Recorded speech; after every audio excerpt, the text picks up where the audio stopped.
Hello guys, in this video I'm going to show you how to block unknown account messages on WhatsApp.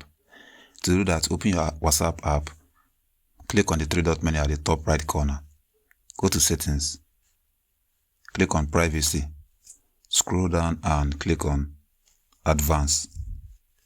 You're going to see the first option here that says block unknown account messages. To protect your account and improve device performance, WhatsApp will block messages from unknown accounts if they exceed a certain volume. So turn this on. So that's how you block unknown account messages on WhatsApp. That's all for this video. See you guys in the next one.